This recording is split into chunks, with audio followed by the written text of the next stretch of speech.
De simple coiffeuse, elle s'est hissée au rang de première dame de Tunisie. Une ascension fulgurante, presque invraisemblable, qui allait sceller le destin d'une nation entière et forger l'image d'une femme à la fois admirée pour son ambition et haïe pour sa manipulation et sa cruauté sans bornes. Les citoyens la détestaient pour ses manigances et son impitoyable soif de pouvoir.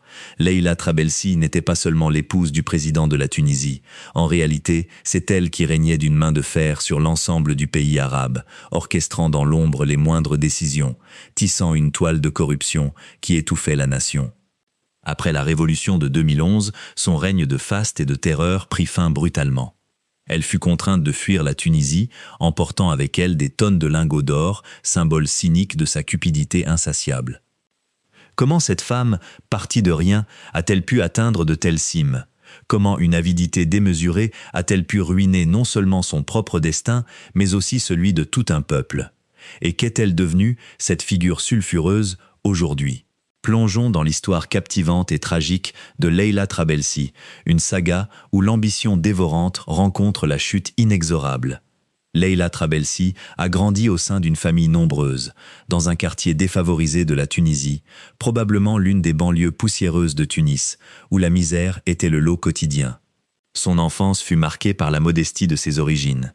Son père était un modeste vendeur de fruits secs, tentant de joindre les deux bouts, tandis que sa mère travaillait comme femme de ménage dans le hammam local, ses journées rythmées par le labeur éreintant.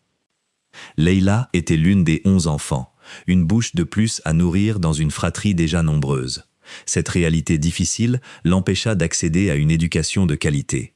Dès son plus jeune âge, elle dut travailler pour subvenir aux besoins de sa famille, ses parents étant incapables de pourvoir seuls aux nécessités d'une si grande progéniture.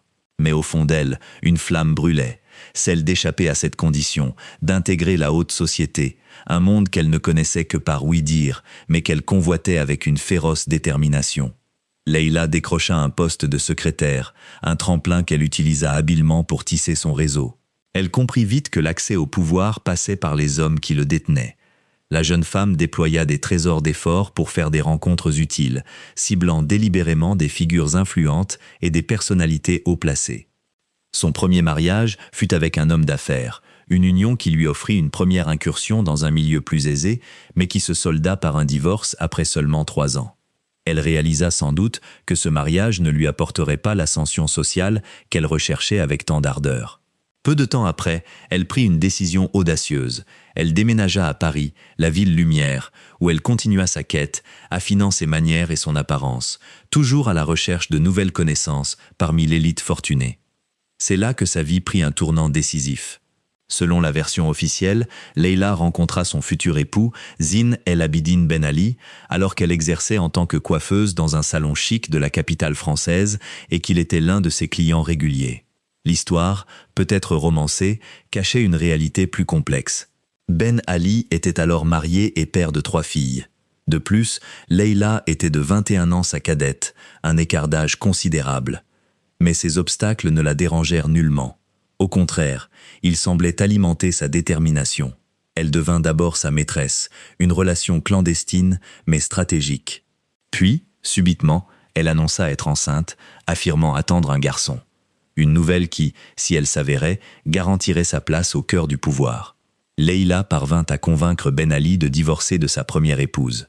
Peu après, elle donna naissance à un enfant. Mais, à la surprise de tous, son premier-né n'était pas un garçon, mais une fille. La ruse de Leïla fut révélée. Elle avait falsifié les échographies pour assurer sa position. Cependant, le mal était fait. Au moment de la naissance, il était trop tard pour revenir en arrière. Le couple était déjà marié, et Leïla, triomphante, s'installa au somptueux palais de Carthage, son rêve d'enfance enfin réalisé. La petite fille, Nesrine, fut le fruit de cette ambition démesurée. La première action de Leïla, en tant que première dame de Tunisie, fut de secourir sa nombreuse famille. Ses 10 frères et sœurs et leurs familles respectives furent instantanément propulsés au sommet. Tous reçurent des postes clés au sein de l'administration et des entreprises d'État. Et certains s'installèrent même au palais, transformant la résidence présidentielle en un fief familial. Le clan Trabelsi devint une véritable puissance économique et politique. Les proches de Leila, autrefois anonymes, se muèrent en magnats des affaires, contrôlant des pans entiers de l'économie tunisienne. Sa mère, quant à elle, bénéficia des privilèges les plus extravagants, loin de son humble travail au hammam. Au total, le clan Trabelsi comptait pas moins de 117 membres, tous placés aux commandes des institutions vitales du pays, du tourisme à la téléphonie, en passant par l'immobilier et la grande distribution. Leila s'assura que ces intrus occupent toutes les positions importantes en Tunisie, créant un réseau opaque de népotisme et de corruption. Toute entreprise désirant s'établir ou prospérer dans le pays devait désormais verser un tribut au clan, une sorte de droit de passage, déguisé en investissement forcé ou en partenariat truqué. Cette pratique conduisait fréquemment à des scandales retentissants et à des blocages économiques. L'exemple le plus célèbre fut celui de McDonald's, qui, ayant refusé de verser des pots de vin à la famille dirigeante, fut purement et simplement empêché de pénétrer le marché tunisien, un affront à l'image internationale du pays.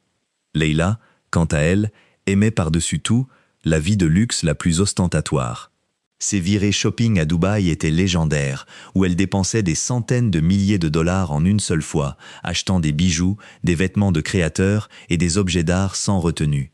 Elle possédait également des dizaines de voitures de luxe, son garage personnel rivalisant avec les collections des plus riches émirs. Ses deux filles, Nesrine et Halima, suivaient le même chemin d'extravagance. Nesrine Ben Ali, en particulier, était connue pour ses caprices démesurés, comme celui de commander des glaces de Saint-Tropez, livrées spécialement pour elle par jet privé, un symbole éloquent du décalage abyssal entre la vie de l'élite dirigeante et celle du peuple tunisien. Le palais lui-même abritait des excentricités, dont un tigre de compagnie nourrit exclusivement des mets les plus raffinés, illustrant l'absurdité de leur opulence. Pour dissimuler l'ampleur effarante de la corruption qui gangrenait le pays, Leila s'évertua à construire une façade philanthropique. Elle ouvrit plusieurs organisations caritatives, se posant en bienfaitrice de la nation. Elle devint notamment présidente de l'Organisation des femmes arabes et présidait l'association Basma, une œuvre caritative censée favoriser l'emploi des personnes handicapées. Elle fonda également Saïda, une association dédiée à l'amélioration des soins pour les patients atteints de cancer en Tunisie, tentant de racheter une image publique ternie par les rumeurs persistantes de malversation. En 2005, son rêve de descendance masculine se concrétisa enfin. Elle donna naissance à son premier fils, un garçon prénommé Mohamed. Leila avait alors 48 ans et selon les révélations ultérieures, elle avait pu concevoir cet enfant grâce à l'insémination artificielle, une détermination froide à assurer une lignée. Le destin frappa à la porte du palais lorsque Ben Ali fut diagnostiqué d'un cancer de la prostate. Affaibli et malade, il envisagea sérieusement de démissionner, de laisser les rênes du pouvoir. Mais Leila, dont la soif de domination n'avait jamais faibli, le lui interdit formellement. C'était l'occasion rêvée. Elle décida alors de prendre le pouvoir en main, devenant de fait la véritable dirigeante du pays, gérant les affaires de l'État avec une autorité incontestable. Pendant ce temps, le ressentiment populaire atteignait son paroxysme. Les citoyens détestaient Leila pour sa corruption éhontée, pour l'arrogance de son clan. La vie en Tunisie devenait de plus en plus difficile pour la majorité de la population. Le chômage des jeunes atteignait des sommets et la frustration bouillonnait. L'injustice était palpable, l'écart entre le luxe indécent de la famille présidentielle et la misère du peuple insupportable. En 2011, l'étincelle jaillit. L'auto-immolation d'un jeune vendeur ambulant, Mohamed Bouazizi, mit le feu aux poudres. Les citoyens tunisiens, exaspérés, déclenchèrent ce qui allait être connu sous le nom de « Révolution de Jasmin ». Des émeutes éclatèrent dans tout le pays, une vague de colère populaire balayant des décennies de répression. Le président et son épouse furent contraints de fuir précipitamment la Tunisie, à bord d'un jet privé, laissant derrière eux un palais saccagé par la fureur du peuple. La famille trouva refuge en Arabie Saoudite, emportant avec elle une quantité considérable de bijoux et d'objets de valeur. Quelques mois avant cette fuite, Leila avait déjà transféré 1,5 tonnes de lingots d'or à Dubaï, soit l'équivalent d'environ 45 millions de dollars, preuve de sa prévoyance et de son cynisme. La famille détenait également près de 5 milliards d'euros sur des comptes bancaires étrangers, un trésor de guerre accumulé au détriment de la nation.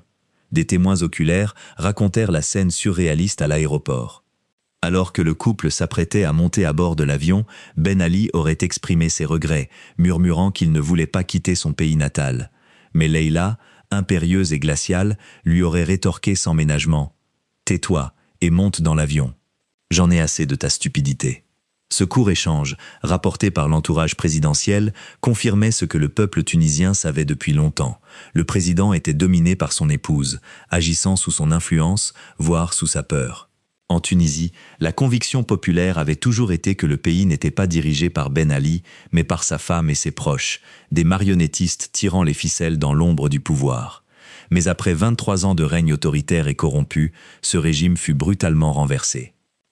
Les nouvelles autorités tunisiennes, ivres de revanche et de justice, perquisitionnèrent les somptueuses demeures de l'ancien président et de son clan, confisquant des biens d'une valeur inestimable. À l'intérieur des résidences, un luxe inouï fut découvert, défiant toute imagination. Statues de marbre sculptées avec art, toiles de maître, garde-robe remplie de vêtements de grands couturiers et une collection étourdissante de voitures de luxe, dont des Lamborghini et des Bentley, symboles criants d'une richesse ostentatoire et illicite.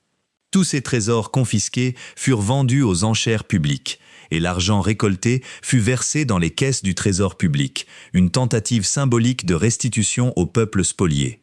Le gouvernement tunisien émit des mandats d'arrêt internationaux à l'encontre de Ben Ali et de sa femme, les accusant d'avoir illicitement détourné des fonds publics et acquis illégalement des biens immobiliers et d'autres actifs à l'étranger. Le gouvernement suisse, en réponse à ces accusations, annonça le gel de millions de dollars détenus sur des comptes bancaires par la famille Trabelsi Ben Ali. En 2011, Interpol lança également un mandat d'arrêt international à l'encontre de Ben Ali et de 6 membres de sa famille, y compris Leila, étendant la traque au-delà des frontières tunisiennes. Ben Ali et son épouse furent, par contumace, condamnés à 35 ans de prison pour vol et possession illégale d'espèces et de bijoux.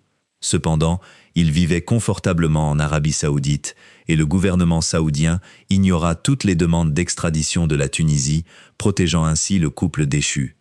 Plus tard, Ben Ali fut également condamné à la prison à perpétuité en Tunisie pour le meurtre des participants à la Révolution. Mais il ne purgera jamais un seul jour de cette peine. En Arabie Saoudite, il continua ses traitements médicaux et finit par mourir de sa maladie, loin de la justice de son pays. Quant à son épouse, Leila, l'histoire prend une tournure encore plus amère. Elle continua ses voyages shopping opulents au Koweït et au Qatar, défiant toute notion de remords ou de punition. Seuls quelques membres de la famille de Ben Ali ont été traduits en justice, tandis que la plupart sont dispersés à travers le monde, menant des vies discrètes avec leur fortune mal acquise. Aujourd'hui, Leila Ben Ali a 67 ans. Elle continue de vivre son exil doré en Arabie Saoudite, une femme dont le nom est à jamais synonyme de corruption et d'abus de pouvoir dans l'histoire de la Tunisie, et peut-être même dans celle de l'ensemble du monde arabe. Lorsqu'elle a atteint le sommet du pouvoir et de la richesse, elle n'a pas su s'arrêter. Au lieu de contribuer au développement de son pays, elle a accumulé une fortune colossale, dont la majeure partie lui était parfaitement inutile. Une avidité incroyable, et qui plus est, jamais punie par la justice des hommes. Elle continue de mener une vie aisée, sur l'argent volé à la Tunisie, échappant à toute reddition de comptes. Malgré cette impunité apparente, son destin n'en demeure pas moins tragique. Car son exemple rappelle que la cupidité la plus effrénée, loin d'apporter le bonheur, conduit inévitablement à une issue funeste, marquant à jamais celle qui en est la victime d'une infamie éternelle. De plus, elle n'a jamais été punie. Elle continue de vivre confortablement grâce à l'argent volé à la Tunisie.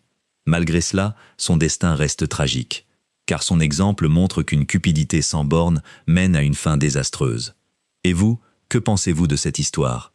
Merci d'avoir regardé et n'oubliez pas de liker, partager et vous abonner. À bientôt!